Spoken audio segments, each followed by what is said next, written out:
ವಿಶೇಷ ಕಾರ್ಯಕ್ರಮಕ್ಕೆ ನಿಮ್ಮೆಲ್ಲರಿಗೂ ಪ್ರೀತಿಯ ಸ್ವಾಗತ. ನಾನು ಶ್ವೇತಾ. ಇವರ ಅಭಿನಯ ನೋಡಿದ ಪ್ರೇಕ್ಷಕರು ವಾರೇ ವಾ ಅಂತಾರೆ.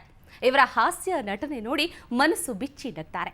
ಅಷ್ಟೇ ಅಲ್ಲ, ಇವರ ಭಾವನಾತ್ಮಕ ನಟನೆ ನೋಡಿ ಹೃದಯ ತುಂಬಿ ಅಳ್ತಾರೆ. ಒಂದೇ ಮಾತಲ್ಲಿ ಹೇಳೋದಾದ್ರೆ, ಕನ್ನಡ ಚಿತ್ರರಂಗಕ್ಕೆ ನೆರಳಾಗಿ ಬಂದ ಈ ಮರ್ಯಾದಾ ರಾಮಣ್ಣ ಗೋವಿಂದಾಯ ನಮಃ ಅಂತ ಮಂತ್ರ ಹೇಳ್ತಾನೆ ಚಮಕಾಯಿಸಿ ಚಿಂದಿ ಉಡಾಯಿಸ್ಬಿಟ್ಟಿದ್ದಾರೆ. ಹೌದು, ಹಾಸ್ಯಕ್ಕೊಂದು ಹೊಸ ರೂಪ ಕೊಟ್ಟು ಅಶ್ಲೀಲತೆಯ ಸೋಂಕಿಲ್ಲದ ಸ್ವಚ್ಛಂದ ಹಾಸ್ಯವನ್ನ ಉಣಬಡಿಸುತ್ತಾ ಪ್ರೇಕ್ಷಕರನ್ನ ರಂಜಿಸುತ್ತಾ ಬಂದ ಈ ಸಿನಿ ನಟನ ಒಂದು ಸಿನಿ ಪಯಣ ಒಂದು ರೀತಿ ಹಾವು ಏಣಿ ಆಟ ಇದ್ದ ಹಾಗೆ. ಆದರೆ ಇವರು ಹತ್ತಿದ ಏಣಿಯನ್ನ ಎಂದಿಗೂ ಕೂಡ ಮರ್ತಿಲ್ಲ. ಎಸ್, ನಾನು ಯಾರ ಬಗ್ಗೆ ಹೇಳ್ತಾ ಇದ್ದೀನಿ ಅಂತ ನಿಮ್ಗೆ ಈಗಾಗಲೇ ಗೊತ್ತಾಗಿರಬೇಕು.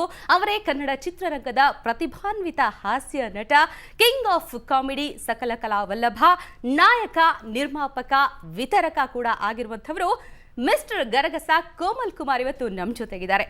ಕೋಮಲ್ ಅವರೇ, ನಿಮಗೆ ನಮ್ಮ ಕಾರ್ಯಕ್ರಮಕ್ಕೆ ಕೋಮಲವಾದ ಸ್ವಾಗತ. Thank you very much. ನನ್ನ ಜೊತೆ ಸುವರ್ಣ ಗರ್ಲ್ಸ್ ಕೂಡ ಇದ್ದಾರೆ. ಇಂಟ್ರೊಡ್ಯೂಸ್ ಮಾಡ್ಕೊಂಡ್ಬಿಡೋಣ. ಅರ್ಧ ಡಜನ್ ಹುಡುಗಿರು ಎಲ್ಲರಿಗೂ ನನ್ನ ನಮಸ್ಕಾರ. ನೀವು ಡಜನ್ ಲೆಕ್ಕದಲ್ಲಿ ತುಂಬಾ ಮಾತಾಡ್ತೀರಾ, ನಮಗೆ ಗೊತ್ತು. ಏನೋ ಮಾತಾಡ್ತೀವಿ ನಿಮ್ಮನ್ನ. ಸೊ ಹಾಗಾದ್ರೆ ನಾನು ಶ್ವೇತಾ ಅಂತ ಗೊತ್ತಾಯ್ತು. ಖಂಡಿತ. ನಾನು ಪ್ರತಿಮಾ ಭಟ್. ನಾನು ದಿವ್ಯಶ್ರೀ. ಹಲೋ. ನಾನು ಸೌಮ್ಯ. ನಾನು ಪ್ರತಿಮಾ. ಹಾಯ್. ಭಾವನಾ. ನಮಸ್ಕಾರ. ಓಕೆ, ಅರ್ಧ ಡಜನ್ ಹುಡುಗಿ ಜೊತೆ ಕೂತಿದ್ದೀರಿ. ಹೇಗೆ ಅನ್ನಿಸ್ತಾ ಇದೆ? 4 ಜನ ಮೇಂಟೈನ್ ಮಾಡಿದ್ದೆ ಗೋವಿಂದಾಯನಮಲ್ಲ. 6 ಜನ ಇವ್ರ ಫಸ್ಟ್ ಎಕ್ಸ್ಪೀರಿಯನ್ಸ್. ಡಬಲ್ ಗೋವಿಂದಾಯ ನಮಃ ಆಯ್ತಾ ಈಗ? ಆ್ಯಕ್ಚುಲಾಗಿ ಈ ಕಾರ್ಯಕ್ರಮ ನಾನು ಒಂದು ಸಲ ಮಾತ್ರ ನೋಡಿದ್ದೆ, but sorry for that. But ತುಂಬ ಚೆನ್ನಾಗಿರುತ್ತೆ, ಹೊಸದಾಗಿರುತ್ತೆ. ಪ್ಲಸ್ ನಮ್ಮಲ್ಲಿ ಏನಾದ್ರು ಮುಕ್ತವಾಗಿ ಮಾತಾಡೋಕ್ಕೆ ಒಂದು ಒಳ್ಳೆ ಪ್ಲ್ಯಾಟ್ಫಾರ್ಮ್ ಇದು. Thanks for giving me opportunity. Okay, ಈಗ ಫಸ್ಟ್ ನನಗೆ ಕೋಮಲ್ ಅಂದ ತಕ್ಷಣ ಒಂದು ಪ್ರಶ್ನೆ ಬರುತ್ತೆ. ಹೆಣ್ಮಕ್ಳು ಕೋಮಲವಾಗಿರ್ತಾರೆ, ಕೋಮಲ ಅಂತ ಹೆಸರಿಡ್ತಾರೆ. ನಿಮ್ಮನ್ನು ಕೋಮಲ್ ಅಂತ ಯಾಕೆ ಇಟ್ರು? ಆ್ಯಕ್ಚುಲಾಗಿ ನಮ್ಮ ತಾತ ಬಂದು ಗಣೇಶನ ಹೆಸರು ಕೋಮಲ ಅಂತ. ಕೋಮಲವಾಗಿರುವಂಥ ಸುಕೋಮಲ. ಅದೇ ಗಣೇಶನಿಗೆ 1000 ಹೆಸರಲ್ಲಿ ಒಂದು ಹೆಸರು. ನಂದು ಪುನರ್ವಸು ನಕ್ಷತ್ರ ಅಂದರೆ ರಾಮನ ನಕ್ಷತ್ರ ಆದ್ದರಿಂದ ಇಂದ ಬರೋದಕ್ಕೆ ಕೋದಂಡ ಅಂತ ಹೆಸರಿಟ್ರು ಫಸ್ಟು. ಆಮೇಲೆ ಕೋದಂಡ ಸರಿ ಬರಲ್ಲ ಅಂದ್ಬಿಟ್ಟು ಕೋಮಲ್ ಕುಮಾರ್ ಅಂತ ಇಟ್ಟರು. ಬಟ್ ಇದು ನಾನು ಯಾವಾಗಲೂ ಖುಷಿ ಪಡ್ತೀನಿ, ಯಾಕಂದರೆ ಒಂದು ಸಲ ಇದೇ ರೀತಿ ಕೇಳಿದಾಗ ನನ್ನ ಹೆಸರು ನಾನೇ ಸಮರ್ಥಿಸ್ಕೊಳ್ಳೋಕ್ಕೆ ರಜನಿ ಅನ್ನೋದು ಹುಡುಗಿ ಹೆಸರು, ಬಟ್ ರಜನಿ ಅಂತ ರಜನಿಕಾಂತ್ ಆಗಿದ್ದಾರೆ. ಹಂಗೆ ನಾನು ಕೋಮಲ್ ಅಂದರೆ ಹುಡುಗಿ ಹೆಸರು, ಕೋಮಲ್ ಕುಮಾರ್ ಅಂದರೆ ನನ್ನ ಹೆಸರು. ಚೆನ್ನಾಗಿದೆ. ಸೊ ರಜನಿಕಾಂತ್ ಫ್ಯಾನ್ ಅಂತ ಆಯ್ತು. ಪಕ್ಕಾ ಫ್ಯಾನ್ ನಾನು. ಅದಕ್ಕೆ ನೆನೆ ಅವ್ರ ಬರ್ಡೇಗೋಸ್ಕರನೇ ನಾನು ಆಡಿಯೋ ಕಂಪ್ನಿ ಲಾಂಚ್ ಮಾಡಿದೆ ಕೂಡ. ಕಂಗ್ರ್ಯಾಚುಲೇಷನ್ಸ್. ಸೊ ಕೋಮಲ್ ಅವರು ಕನ್ನಡ ಚಿತ್ರರಂಗಕ್ಕೆ ಬಂದಿದ್ದು ಹೇಗೆ ಅಂತ? ಆ್ಯಕ್ಚುಲಾಗಿ ಕಾರಲ್ಲೇ ಬಂದೆ. ಬಟ್ ಬೇರೆಯವರೆಲ್ಲ ಸುಮಾರು ಜನ ನೋಡಿದ್ದೀನಿ, ಸೈಕಲಲ್ಲಿ ಬಂದೆ, ಬಸ್ ಇಳಿದು ಬಂದೆ, ನಡ್ಕೊಂಬಂದೆ ಎಲ್ಲ ಹೇಳಿದ್ರು. ಬಟ್ ನಾನು ಕಾರಲ್ಲಿ ಬಂದೆ, ಕಾರ್ ಮಾರಿದೆ, ಮತ್ತೆ ಕಾರ್ ತಗೊಂಡೆ. ಒನ್ ಲೈನ್ ಸ್ಟೋರಿ ಥರ ಹೇಳ್ತಾ ಇದ್ದಾರೆ ಯಾಕೋ ಕೋಮಲ್ ಅವರು. ಇಲ್ಲ, ಯೂಶಲಾಗಿ ಸುಮಾರು ಥರ ಜನಗಳು ಬರ್ತಾರೆ ಸಿನಿಮಾಗೆ. ಅಂದರೆ ಏನು ಬ್ಯಾಕ್ಗ್ರೌಂಡ್ ಇಲ್ಲದೆ ಬರ್ತಾರೆ. ನನಗೆ ಬ್ಯಾಕ್ಗ್ರೌಂಡ್ ಇದ್ದು ಬ್ಯಾಕ್ಗ್ರೌಂಡ್ ಇಲ್ದೊಂಥರ ಇದ್ದೆ. ಅಂದರೆ ಇವಾಗ ಯಾರು ತುಂಬ ದೊಡ್ಡ ಹೆಸರಿರೋಂಥ ಒಬ್ಬ ನಾಯಕ ನಟನ ಬ್ರದರ್ ಆಗಿ ಸಿನಿಮಾಗೆ ಬಂದೆ. ನಮ್ಮ ತಂದೆ ಆ ಕಾಲದಲ್ಲಿ ಥಿಯೇಟ್ರ್ ಓನರು, ಸೊ ಒಬ್ಬ ಪ್ರದರ್ಶಕನ ಮಗನಾಗಿ ಬಂದೆ. ಸೊ ಇವೆಲ್ಲ ನಮ್ಮ ಭಾವ ಬಂದು ಪ್ರೊಡ್ಯೂಸರ್ ಆಗಿದ್ದರು, ಪ್ರೊಡ್ಯೂಸರ್ ಬಾಮೈದ್ನಾಗಿದ್ದೆ. ಬಟ್ ಇದು ಯಾವುದೂ ಹೆಲ್ಪಿಗೆ ಬರಲಿಲ್ಲ. ಹೆಲ್ಪಿಗೆ ಬಂದಿದ್ದು ಒಂದೇ ಟ್ಯಾಲೆಂಟ್ ಅಷ್ಟೇ. ನಿಜ ನಿಜ. ಈಗ ಕನ್ನಡ ಚಿತ್ರರಂಗದಲ್ಲಿ ಯಾರ ರಿಲೇಷನ್ ನಾವು ಹೇಳಕ್ ಹೋಗೋದಿಲ್ಲ. ಕೋಮಲ್ ಅಂದ್ರೆ ಕೋಮಲ್ ಇಟ್ ಸೆಲ್ಫ್ ಅಲ್ಲ, ಬಟ್ ಅದ್ರ ಅವ್ರು ನಡ್ಕೊಂಬಂದಿದ್ದ ದಾರಿ ಮರಿಬಾರ್ದು. ಅವರೆಲ್ಲರೂ ಒಂದು ಅವ್ರದ್ದೇ ಆದಂಥ ಒಂದು ಹೆಲ್ಪ್ ಮಾಡಿದ್ರಿಂದ ಒಂದು ಎಲ್ಲೋ ಒಂದು ಕಡೆ ಒಂದು ಗಿಡ ಬೆಳಿಬೇಕು ಅಂತಂದರೆ ಒಂದೇ ಮಳೆಯಲ್ಲಿ ಬೆಳೆಯೋಕ್ಕಾಗಲ್ಲ. ವರ್ಷ 365 ದಿನದಲ್ಲಿ ಎಷ್ಟೋ ಮಳೆ ಬೀಳುತ್ತೆ. ಅದೆಲ್ಲ ಬೆಳೆಸಿರುತ್ತೆ ಆ ಮರನ. ಆ ರೀತಿ ನನಗೆ ಎಷ್ಟೋ ಜನ ಹಾರೈಸಿ ಆಶೀರ್ವದಿಸಿ ನಾನು ಇಷ್ಟು ದೂರ ಕರ್ಕೊಂಬಂದ್ಬಿಟ್ಟು. ಅಂದರೆ ನಿಮ್ಮ ಫ್ಯಾಮಿಲಿಯಲ್ಲೇ ಒಂಥರ ಚಿತ್ರರಂಗದ ನಟನೆಯದು ವಾತಾವರಣ ಇರೋದ್ರಿಂದಾಗಿ ನಿಮಗೆ ಇಂಟ್ರೆಸ್ಟ್ ಇತ್ತಾ, ಅಥವಾ ನಂತರ ಬೆಳೆದಂತಹ ಇಂಟ್ರೆಸ್ಟ್ ಇದು? ಇಲ್ಲ, ನನಗೆ ಆ್ಯಕ್ಚುಲಾಗಿ ನಾನು 4th ಸ್ಟ್ಯಾಂಡರ್ಡಲ್ಲಿ ಇದ್ದಾಗಲೇ ನನಗೆ ಇಂಟ್ರೆಸ್ಟ್ ಸಿನಿಮಾ ಬಗ್ಗೆ. ಕಾರಣ ಯಾಕೆಂದರೆ ನಾನು 4th ಸ್ಟ್ಯಾಂಡರ್ಡಲ್ಲಿ ಇದ್ದಾಗ ನಮ್ಮ ಅಣ್ಣ ಅಸಿಸ್ಟೆಂಟ್ ಡೈರೆಕ್ಟ್ರು. ಆವಾಗ ಹರಿಕೇಸರಿ ಅಂತ ಒಂದು ಹೀರೋ ಇದ್ರು. ಅವರು ಬಂದು ಒಂದು ಪಿಕ್ಚರ್ ಆ್ಯಕ್ಟ್ ಮಾಡ್ತಾರೆ, ಪ್ರಿಯದರ್ಶಿನಿ ಅಂತ. ರಾಜ್ ಕಿಶೋರ್ ಅನ್ನೋರು ಪಾಪ ತೀರೋದ್ರು. ಅವರು ಡೈರೆಕ್ಟ್ರು, ನಮ್ಮ ಅಣ್ಣ ಅಸಿಸ್ಟೆಂಟ್ ಡೈರೆಕ್ಟ್ರು. ಸೊ ಒಂದಿನ ಜೊತೆಗೆ ಹೋದಾಗ ನಾನು ಅವ್ರ ಶೂಟಿಂಗ್ ಎಲ್ಲ ನೋಡಿದ್ದು ಫಸ್ಟ್ ಟೈಮ್ ಅವತ್ತು ಚಾಮರಾಜಪೇಟೆಯಲ್ಲಿ ಯಾವುದೋ ಒಂದು ಮನೇಲಿ ನೋಡಿದ್ದು. ಬಟ್ ಅವರು ಡೈರೆಕ್ಟ್ರು ಎಲ್ಲ ಕತೆ ಎಲ್ಲ ಹೇಳಿ ಮಾತಾಡ್ತಾ ಇರ್ಬೇಕಾದ್ರೆ ನನಗೆ ಅನ್ನಿಸ್ತಿದ್ರೆ ನಾನು ತಪ್ಪು ಮಾಡ್ತಾರಲ್ಲ, ಇಲ್ಲೆಲ್ಲ ರಾಂಗ್ ಹೋಗ್ತಾ ಇದೆ, ಇದು ಇವ್ರದ್ದೇ ಒಂದು ಥರ ಬೇರೆ ಥರ ಆ್ಯಕ್ಟ್ ಮಾಡ್ತಾರಲ್ಲ. ನಮ್ಮ ಅಣ್ಣನಿಗೆ ಹೇಳಿದ್ದಕ್ಕೆ ಒಂದು 10 ನಿಮಿಷ ಮೇಲಿಂದ ಕೆಳಗೆ ನೋಡಿದೆ. ಯಾಕಂದರೆ 4th ಸ್ಟ್ಯಾಂಡರ್ಡ್ ಹುಡುಗ ಇವತ್ತು ಆ್ಯಕ್ಚುಲಾಗಿ ಎಲ್ಲರೂ ಅಪ್ಡೇಟ್ ಆಗಿದ್ದಾರೆ. ಮಕ್ಕಳು ಇವತ್ತು 1ನೇ ಕ್ಲಾಸ್ ಮಗು ತಪ್ಕೊಂಡು ಹಿಡಿಯುತ್ತೆ. ಬಟ್ ನಾವು ನಾನು 4th ಸ್ಟ್ಯಾಂಡರ್ಡ್ ಇದ್ದೀನಿ ಅಂದರೆ ತುಂಬ ಹಿಂದೆ, ಅಂದರೆ ಸಿನಿಮಾ ಎಕ್ಸ್ಪೋಜರ್ ಇಲ್ಲದೆ ಇರೋಂಥದ್ದು. ಸೊ ಎಲ್ಲೋ ಒಂದು ಕಡೆ ಜೀನ್ಸಲ್ಲೇ ಅದು ಸಿನಿಮಾ ಅನ್ನೋದಿದೆ. ಅವತ್ತಿನ ದಿನ ನಾನು ನನ್ನ ಅನಿಸಿಕೆಗಳನ್ನ ನಾನು ಸಂಕೋಚ ಇಲ್ದಂಗೆ ಹೇಳ್ದೆ. ಆ್ಯಕ್ಚುಲಾಗಿ ಅದು ಆ ಸಂಕೋಚ ಇಲ್ದಂಗೆ ಹೇಳೋದು ನಮ್ಮ ಸಿನಿಮಾಗೆ ಮಾರಕವಾಗಿ ಹೋಗಿದೆ. ನಮ್ಮ ಸಿನಿಮಾ ಅಲ್ಲಿ ಯಾರೂ ಖುಷಿ ಪಡಲ್ಲ, ಇದ್ದಂಗೆ ಹೇಳಿದ್ರೆ. ಇವಾಗ ಫಾರ್ ಎಕ್ಸಾಂಪಲ್ ಯಾವ್ದಾದ್ರು ಒಂದು ರಿವ್ಯೂ ಓದಿರ್ತಾರೆ ಅಥವಾ ರಿವ್ಯೂ ಹೇಳಿರ್ತಾರೆ, ಅದನ್ನು ನೋಡಿದಾಗ ಚೆನ್ನಾಗಿ ಹೊಗಳಿದ್ರೆ ಮಾತ್ರ ಅವರೆಲ್ಲ ಖುಷಿ ಆಗ್ಬಿಡ್ತಾರೆ. ಏನಾದ್ರು ಸ್ವಲ್ಪ ಸುಮಾರಾಗಿತ್ತು ಅವ್ರ ಅಭಿನಯ ಅಥವಾ ಸುಮಾರಾಗಿತ್ತು ಕತೆ ಲೈನ್ ಅಂದಾಗ ಅವ್ರನ್ನ 6 ತಿಂಗಳು ಮಾತಾಡ್ಸೋದೇ ಬಿಟ್ಬಿಡ್ತಾರೆ. ನನಗೆ ಆ ಥರ ಯಾರು ರಿವ್ಯೂ ತಪ್ಪಾಗಿ ಬರ್ದಿರ್ತಾರೋ ನಾನು ಅವ್ರ ಹತ್ರ ಫೋನ್ ಮಾಡಿ ಮಾತಾಡಿ ಕರೆಕ್ಟ್ ಸರ್ ಅಂತೀನಿ.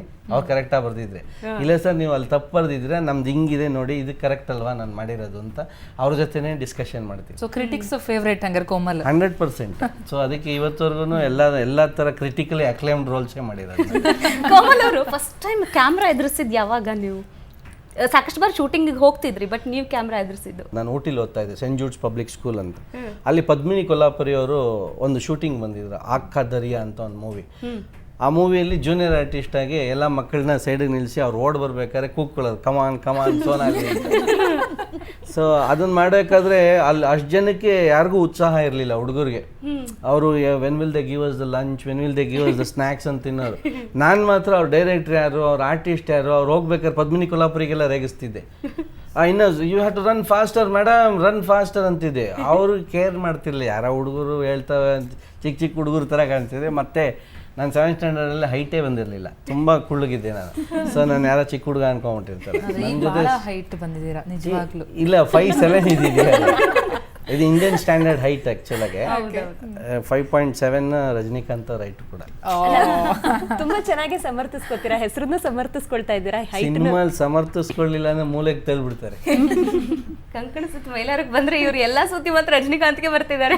ಹೌದು, ಯಾಕಂದ್ರೆ ನಾವು ಯಾವತ್ತಾದ್ರೂ ಕಂಪೇರ್ ಮಾಡಿದ್ರೆ ನಂದಿ ಬೆಟ್ಟಕ್ಕೋ ಅಕ್ಕಪಕ್ಕ ಸ್ಮಾಲ್ ಬೆಟ್ಟಕ್ಕೋ ಮಾಡಬಾರ್ದು, ಹಿಮಾಲಯ ಬೆಟ್ಟಕ್ಕೆ ಕಂಪೇರ್ ಮಾಡ್ಕೋಬೇಕು. ಓಕೆ, ನಿಮ್ಮ ಸ್ಕೂಲ್ ಡೇಸ್ ಯಾವ ರೀತಿ ಇತ್ತು? ಹೇಗೆ ಓದ್ತಾ ಇದ್ರಿ? ಫ್ರ್ಯಾಂಕಾಗಿ ಹೇಳಬೇಕು ಅಂದರೆ ಸಖತ್ ಬ್ರಿಲಿಯಂಟ್. ನಾನು ಮ್ಯಾಥ್ಸಲ್ಲಿ ಮಾತ್ರ ಡಲ್. ಅದು ಯಾಕಂದರೆ ನಮ್ಮ ಜೀನ್ಸ್ ಅದು ಪ್ರಾಬ್ಲಮ್. ನಮ್ಮ ಮನೇಲಿ ಎಲ್ಲರೂ ಮ್ಯಾಥ್ಸಲ್ಲಿ ಡಲ್ಲು. ಬೇರೆ ಸಬ್ಜೆಕ್ಟ್ಸಲ್ಲಿ ಎಲ್ಲರೂ ಚೆನ್ನಾಗಿದ್ದಾರೆ. ನಮ್ಮ ಸಿಸ್ಟರ್ ಮೆಡಿಸನ್ ಮಾಡಿದ್ದಾರೆ, ಇನ್ನೊಬ್ಬರು ಇಂಗ್ಲೀಷಲ್ಲಿ ಚೆನ್ನಾಗಿ ಮಾಡಿದ್ದಾರೆ. ನಮ್ಮ ಅಣ್ಣ ಆ್ಯಕ್ಚುಲಾಗಿ PCMB ತೊಗೊಂಡ್ರು, ML ಫೇಲು, PCBಲಿ ಪಾಸು. ಸೊ ಈ ಥರ ಒಂದು ಇರೋದ್ರೊಳಗೆ ನಾನು ಮ್ಯಾಥ್ಸ್ ಪ್ರಾಬ್ಲಮ್ ಆಗಿದ್ದರಿಂದ ನಾನು ಲಾಗ್ ಹೋದೆ. ಬಟ್ ಆದ್ರೂ ಮ್ಯಾಥ್ಸ್ ಅಲ್ಲಿ 100ಕ್ಕೆ 100 ತಗೋತಾ ಇದ್ರಂತೆ. ಕ್ವಶನ್ ಪೇಪರ್ ಮೊದಲೇ ಸಿಕ್ಬಿಡ್ತಿತ್ತು ನಿಮಗೆ? ಇಲ್ಲ, ಅದು ಹಂಗಾಗೇ ನಾನು 10th ಸ್ಟ್ಯಾಂಡರ್ಡ್ ಎಕ್ಸಾಮು ಇಂದ ಓಡಿಸಿದ್ದು ನನ್ನ. ಆ್ಯಕ್ಚುಲಾಗಿ ನನಗೆ ಕಾಪಿ ಮಾಡೋಕ್ಕೆ ಒಬ್ರು ಐಡಿಯಾ ಕೊಟ್ಬಿಟ್ಟು ಮ್ಯಾಥ್ಸಲ್ಲಿ ಇಂಡಿಸಿಸ್ ಫಾರ್ಮುಲಾನ ನನಗೆ ಬೈ ಹಾರ್ಟ್ ಮಾಡೋಕ್ಕೆ ಗೊತ್ತಾಗ್ತಿರ್ಲಿಲ್ಲ. ಸೊ ಅವಾಗ ನಮ್ಮ ಸ್ಕೂಲಲ್ಲಿ ಸೆಂಟ್ ಜೂಡ್ಸ್ ಪಬ್ಲಿಕ್ ಸ್ಕೂಲ್ ಅಂದರೆ ತುಂಬ ಸ್ಟ್ರಿಕ್ಟ್ ಸ್ಕೂಲ್ ಅದು. ಅಲ್ಲಿ ಮ್ಯಾಥ್ಸ್ ಟೀಚರ್ ಪ್ರೇಮ್ ಸಾಗರ್ ಅಂತಿದ್ರು. ಅವರು ಆ್ಯಕ್ಚುಲಾಗಿ ಒಂದು ಬೆಸ್ಟ್ ಪನಿಷ್ಮೆಂಟ್ ಅದು ಮರೆಯೋಕ್ಕಾಗದಿರೋದು ಕ್ರಾಲಿಂಗ್ ಪನಿಷ್ಮೆಂಟ್ ಅಂತ. ಆ ಕೊರೆಯೋ ಚಳಿಯೊಳಗೆ ಎಲ್ಲರೂ ಮಕ್ಳ ಥರ ಕ್ರಾಲ್ ಮಾಡಬೇಕು ಕಮ್ಮಿ ಮಾರ್ಕ್ಸ್ ಬಂದರೆ. ಅದು 10th ಅವರಾಗಿರಲಿ, 1st ಸ್ಟ್ಯಾಂಡರ್ಡ್ ಅವರಾಗಿರಲಿ. ಸೊ ನಮ್ಮ ಜೊತೆ ಮಕ್ಕಳೂ ಕ್ರಾಲ್ ಮಾಡೋರು, ನಾವು ಕ್ರಾಲ್ ಮಾಡ್ತೇವೆ. ಸೊ ಬಟ್ ಅದು ಕ್ರಾಲ್ ಮಾಡೋದಕ್ಕೆ ಫಸ್ಟ್ ತಮಾಷೆಯಾಗಿರುತ್ತೆ, ಆಮೇಲೆ ತುಂಬ ಪ್ರಾಬ್ಲಮ್ ಆಗುತ್ತೆ. ಅದು ಆ್ಯಕ್ಚುಲಾಗಿ ಹಂಗೆ ಏನಾದ್ರು ನಡೆದಾಗಲೇ ಗೊತ್ತಾಗಲ್ಲ ಆ ಥರ. ಸೊ ಫೇವ್ರೆಟ್ ಟೀಚರ್ ಅಂತ ಯಾರು ನೆನಪಾಗ್ಬಿಡ್ತಾರೆ ಸ್ಕೂಲ್ ಡೇಸಲ್ಲಿ? ನನಗೆ ಸುಜಾತಾ ಮಿಸ್ ಅಂತ ಒಬ್ರು ಇದ್ರು. ತುಂಬಾ ಲೈವ್ ನೋಡ್ತಿದ್ರಂತ ಅವ್ರಿಗೆ? ಇಲ್ಲ, ಅವರು ಇಂಗ್ಲೀಷ್ ಟೀಚರ್ ಆ್ಯಕ್ಚುಲಾಗೆ. ಅವ್ರಿಗೆ ನಾನು ತುಂಬ ಪೆಟ್ಟು. ಅವ್ರಿಗೆ ಆ್ಯಕ್ಚುಲಾಗಿ ಅದೇ ಹೇಗೆ ಅವ್ರಿಗೆ ಇಷ್ಟಪಡ್ತಾ ಇದ್ರೆ ಏನೋ ಗೊತ್ತಿಲ್ಲ, but she used to like me a lot. ಅಂದರೆ ಬಟ್ ಅದು ಇಡೀ ಸ್ಕೂಲ್ಗೇ ಪ್ರಾಬ್ಲಮ್ ಥರ. ಅಂದರೆ ಅವ್ರಿಗೆ ಒಬ್ಬರು ಆರ್ಮುಗಮ್ ಅಂತ ಫಿಸಿಕ್ಸ್ ಲೆಕ್ಚರರ್ ಡವ್ ಹಾಕೋರು. ಇವ್ರು ನನ್ನ ಜೊತೆ ಕ್ಲೋಸ್ ಆಗಿರೋದ್ರಿಂದ ಅವ್ರಿಗೆ ಇರಿಟೇಷನ್ ಆಗಿಬಿಟ್ಟು ಅವರೊಂದು ಕ್ರಾಲಿಂಗು ಪನಿಷ್ಮೆಂಟ್. ಯಾಕಂದರೆ ಈ ಸಡನ್ನಾಗಿ ಎದ್ಬಿಟ್ಟು definition okay define focal length ಅಂದ್ಬಿಡೋರು. ನಾನು ಕನ್ಫ್ಯೂಸ್ ಆಗ್ಬಿಟ್ಟಿದ್ದಾಗ ತಗೋ ಕ್ರಾಲಿಂಗ್. ಅವ್ರು ಏನಕ್ಕೆ ಏನು ಗೊತ್ತಾ ಅಂದರೆ ಅವ್ರು ಹೇಳೋರು, ಏನು ನಮಗೇನಾರು ಹೇಳ್ತಾರ ಅನ್ನೋರು. ಇಲ್ಲ ಸರ್ ನಮಗೆ ಅದೆಲ್ಲ ಗೊತ್ತಿಲ್ಲ ಅಂದರೆ ಅವ್ರಿಗೆ ಇರಿಟೇಟ್ ಆಗೋದು. So she was my favourite teacher. I still remember. ಅವ್ರನ್ನ ನೋಡಿದ್ರೆ ಭಾಳ ಸಂತೋಷ ಪಡ್ತೀನಿ. ಈಗಲೂ ಕಾಂಟ್ಯಾಕ್ಟಲ್ಲಿ ಇಲ್ಲ, ಅವ್ರು ಎಲ್ಲಿದ್ರೆ ಗೊತ್ತಿಲ್ಲ. ಕೋಮಲ್ ಅವರ ಈ ಸೆನ್ಸ್ ಆಫ್ ಹ್ಯೂಮರ್ ಏನು ಚಿಕ್ಕಂದಿಂದ ಬಂದಿದ್ದ ಅಥವಾ ಹೀಗೆ ಅಂತ? ಆ್ಯಕ್ಚುಲಾಗಿ ಸೆನ್ಸ್ ಆಫ್ ಹ್ಯೂಮರ್ ಅನ್ನೋದಕ್ಕಿಂತ ಮೇಲಾಗೆ I enjoy things in my own way. So ನನಗೆ ಬಹುಶಃ ಅದು ಹೆಲ್ಪು ಆಗಿದೆ, ಅದರಿಂದ ಪ್ರಾಬ್ಲಮ್ಮು ಆಗಿದೆ. ನಾನು ಈಗ ಎಂಜಾಯ್ ಮಾಡದಿರೋಂಥ ಸೀನ್ ಸುಮಾರು ಜನ ಡೈರೆಕ್ಟರ್ಸ್ ಹೇಳಿರ್ತಾರೆ, ಅದು ನಾನು ಎಂಜಾಯೇ ಮಾಡಲ್ಲ, ನಗುನೇ ಬರಲ್ಲ. ಅಥವಾ ಯಾವುದೋ ಒಂದು ಕ್ಯಾರೆಕ್ಟರ್ ಯಾರು ಆರ್ಟಿಸ್ಟ್ ಮಾಡಿರೋದು ನಂಗೆ ಇಷ್ಟವೇ ಆಗಲ್ಲ. ಅದೆಲ್ಲೋ ಒಂದು ಕಡೆ ನನಗೆ ಆ್ಯಟಿಟ್ಯೂಡ್ ಅನ್ಕೋತಾರೆ, ಅಥವಾ ನಾನು ಬೇಕು ಅಂತ ಮಾಡ್ತಾಯಿದ್ದೀನಿ ಅಂತ. ಬಟ್ ಒಬ್ಬೊಬ್ರು ನಗದೇ ಇರೋದಕ್ಕೆ ನಾನು ಒಬ್ಬನೇ ನಗ್ತಾ ಇರ್ತೀನಿ. ಯಾಕಂದರೆ ಆ ಥರದ್ದು ಎಕ್ಸಾಂಪಲ್ಸ್ ತುಂಬ ಆಗಿದೆ. ನಾನು ಅಕ್ಷಯ್ ಕುಮಾರ್ ಅವ್ರದ್ದು ಒಂದು ಪಿಕ್ಚರ್ ಒಳಗೆ ಪ್ರಿಯದರ್ಶನ್ ಅವ್ರದ್ದು ದೇ ದನ ದನ ಅಂತ, ಅದು ಅಟ್ರ್ ಫ್ಲಾಪ್ ಪಿಕ್ಚರ್ ಅಂತ. ನಾನು ಅದಕ್ಕೆ ನಗ್ತಾ ಅಷ್ಟೀನಿ, ಯಾವುದಕ್ಕೂ ನಕ್ಕಿಲ್ಲ, ಬಿದ್ದು ನಗ್ತಾ ಇದೆ. ನನಗೆ ಗೊತ್ತಿಲ್ಲ, ಎಲ್ಲರೂ ಸೈಲೆಂಟ್ ಆಗಿರ್ತಾರೆ, ನಾನು ಒಬ್ಬ ಮಾತ್ರ ಥಿಯೇಟ್ರಲ್ಲಿ ನಗ್ತಾ ಇದ್ದೆ, ನನ್ನ ವಾಯ್ಸ್ ಮಾತ್ರ ಕೇಳೋದು. ಆಮೇಲೆ ಆರ್ಟಿಸ್ಟ್ ಇಲ್ಲ, ಅವ್ರು ಆರ್ಟಿಸ್ಟ್ ಬೇರೆ, ಯಾಕೆ ಹಿಂಗೆ ನಗ್ತಾ ಇದ್ದೀನಿ ಅಂತ ಅವ್ರಿಗೆ ಅರ್ಥ ಆಗಲ್ಲ. ಅದೇ ರೀತಿ ನನ್ನ ಮಗಳ ಕ್ಯಾರೆಕ್ಟರ್ ಬಂದಿದೆ. ಅವಳು ಚಿಕ್ಕವಳು ಅಷ್ಟೇನೆ, ಅವಳು ನಗ್ತಾ ಇದ್ರೆ ಇಡೀ ಥಿಯೇಟ್ರವರೆಲ್ಲ ಅವಳು ನೋಡ್ತಾರೆ. ಅವಳು ಏನಕ್ಕೆ ನಗ್ತಾ ಇರ್ತಾಳೆ ಅಂತ ನಮಗೂ ಅರ್ಥ ಆಗಲ್ಲ, ಯಾಕಂದ್ರೆ ನಾನು ನಗ್ದೇ ಇರೋದಕ್ಕೂ ಅವಳು ನಗ್ತಾ ಇರ್ತಾಳೆ. ನಿಮ್ಮನ್ನು ಮೀರಿಸಿದವಳು ಅನ್ಸುತ್ತೆ ಅವಳು.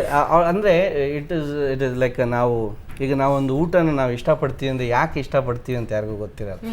ಅದೊಂದು ಸ್ವಾದ ನಮಗೊಂದು ಇಷ್ಟ ಕೊಟ್ಟಿರುತ್ತೆ. ಆ ಮಜಾ ನಾವೇ ಸವಿಸಿದಾಗ enjoy the taste will feel happy.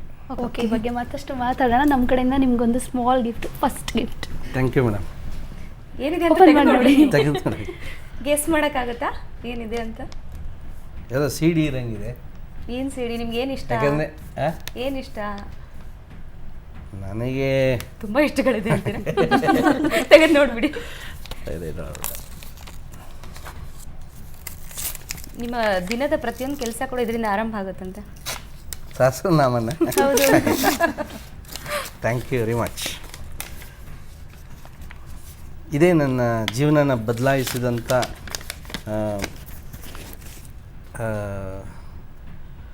ಒಂದು ಯಾರೋ ಒಬ್ಬರು ಹೇಳಿದ್ರು, ನಾನು ಥಾಯ್ಲ್ಯಾಂಡಲ್ಲಿದ್ದೆ ಶ್ರೀ ಪಿಕ್ಚರ್ ಶೂಟಿಂಗ್ ಮಾಡೋಕ್ಕೆ. ನಿಮ್ಮ ತಂದೆಗೆ ಕಾಲು ಆ್ಯಂಪ್ಯೂಟ್ ಮಾಡ್ತಾಯಿದ್ದಾರೆ, ಏನು ಮಾಡೋದು ಅಂತ. ಸರಿ, ನಾನೇನು ಹೇಳಿದೆ, ಇನ್ನೇನು ಮಾಡೋಕ್ಕಾಗಲ್ಲ, ಅದು ನೀನೇನು ಮಾಡೋಕ್ಕಲ್ಲ. ಯಾಕಂದರೆ ಇಲ್ಲಿ ನಾನಿಂದ ಹೋಗ್ಬೇಕಾದ್ರೆ ಆಪ್ರೇಷನ್ ಮಾಡಿಸಿದ್ವಿ, ಸ್ಟೆಂಟೆಲ್ಲ ಹಾಕ್ಸಿದ್ವಿ. ಅವ್ರದ್ದು ತುಂಬ ಸ್ಮೋಕಿಂಗ್. ಸೊ ಸ್ಮೋಕಿಂಗ್ ಮಾಡೋರಿಗೆ ಯಾರು ಸಿಕ್ಕಿದ್ರು ಹೇಳ್ತೀನಿ, ದಯವಿಟ್ಟು ಸ್ಮೋಕ್ ಮಾಡಬೇಡಿ ಅಂತ. ಸೊ ನಮ್ಮ ತಂದೆ ಬಂದು ತುಂಬ ಸಿಗರೇಟು ಬೀಡಿ ಸೇದವರು. ಸೊ ಅವ್ರಿಗೆ ಆ ಕಾಲದ ಸ್ಟೆಂಟ್ ಹೊಟ್ಟೋಯ್ತು. ಸೊ ಅಲ್ಲಿಗೆ ಬ್ಲಡ್ ಫ್ಲೋ ಆಗ್ತಿರಲಿಲ್ಲ, ಆ್ಯಂಪ್ಯೂಟ್ ಮಾಡಬೇಕಾಯ್ತು. ಬಟ್ ಅದು ಆಗದೇ ಇರಲಿ, ಅಟ್ಲೀಸ್ಟು ಅವ್ರು ಏನು ಹೇಳಿದ್ರು, ಸರ್ ಆ್ಯಂಪ್ಯೂಟ್ ಮಾಡ್ಬೋದು, ಬಟ್ ಅವ್ರು ಬದುಕ್ತಾರೋ ಇಲ್ಲೋ ಗೊತ್ತಿಲ್ಲ ಅಂದು. ಅಟ್ಲೀಸ್ಟ್ ಕಾಲು ಹೋದ್ರೂ ಹೋಗಲಿ, ಅವ್ರು ಬದುಕಿದ್ರೆ ಚೆನ್ನಾಗಿರುತ್ತೆ ಅಂದ್ಬಿಟ್ಟು ಅವತ್ತು ಸಹಸ್ರನಾಮ ಶುರು ಮಾಡಿದೆ. ಆ್ಯಕ್ಚುಲಾಗಿ ನಾನು ಓದಬೇಕು ಅಂತ ತೊಗೊಂಡೋಗಿರಲಿಲ್ಲ, ಮುಂಚೆ ಯಾವಾಗಲೂ ಒಂದು ಸಲ ಓದ್ತಿದ್ದೆ. ಅದು ಜುಲೈ 17, 2005 ಆವತ್ತು ಶುರು ಮಾಡಿದ್ದು. ಇವತ್ತವರೆಗೂ ನಾನು ನಿಲ್ಲಿಸಿಲ್ಲ. ಅದು ಇಲ್ಲದೆ ನಾನು ಮಲಗೋದು ಇಲ್ಲ, ನಾನು ಯಾವ ಕೆಲಸನೂ ಮಾಡೋದಿಲ್ಲ. ಅದು ನಿಮ್ಗೆ ಯಶಸ್ಸು ತಂದು ಕೊಟ್ರಿ, ಯಶಸ್ಸಿನ ಖಂಡಿತ ನನಗೇ ಅಲ್ಲ, ಇದನ್ನು ಯಾರು ಪ್ರಾಕ್ಟೀಸ್ ಮಾಡ್ತಾರೋ ಅವರೆಲ್ಲರಿಗೂ ನಿಶ್ಚಯವಾಗಿ ನಿಸ್ಸಂಶಯವಾಗಿ ಗೆಲುವು ಅವ್ರು ಅಂದ್ಕೊಂಡಿದ್ದು ಬಂದೇ ಬರುತ್ತೆ. ಖಂಡಿತ. ಕೋಮಲ್ ಅವ್ರ ಜೊತೆ ಇನ್ನೂ ಬಹಳಷ್ಟು ಮಾತಾಡೋದಿದೆ. ನೋಡಿದ್ರೆ ವೀಕ್ಷಕರೇ, ಕೋಮಲ್ ಅವರು ಹನಿಮೂನ್ ಎಕ್ಸ್ಪ್ರೆಸ್ ಚಿತ್ರದಲ್ಲಿ ನಟಿಸಿದ್ದು ನಗಿಸಿದ್ದು ಎಲ್ರಿಗೂ ಗೊತ್ತಿತ್ತು. ಆದರೆ ಕೋಮಲ್ ಹೈಸ್ಕೂಲ್ ಓದಿದ್ದು ಹನಿಮೂನ್ ಸ್ಪಾಟ್ ಊಟಿಯಲ್ಲಿ. ಇವರಿಗೆ ಆಗಲೇ ಹಿಂದಿ ಭಾಷೆ ಮೇಲೆ ಪ್ಯಾರ್ಗೆ ಆಗ್ಬಿಟ್ಟಿತ್ತು. ಹೌದ್ರಿ, ಕೋಮಲ್ ಅವ್ರ ಬಗ್ಗೆ ಇನ್ನೂ ಸಾಕಷ್ಟು ಕಮಾಲ್ ವಿಷಯಗಳನ್ನು ತಿಳ್ಕೊಳ್ಳೋದಿದೆ. ಆದರೆ ಈ ಮಿಸ್ಟರ್ ಗರಗಸ ಜೊತೆ ಗುಸುಗುಸು ಮುಂದುವರಿಯುತ್ತೆ ಚಿಕ್ಕ ಬ್ರೇಕ್ ನಂತರ.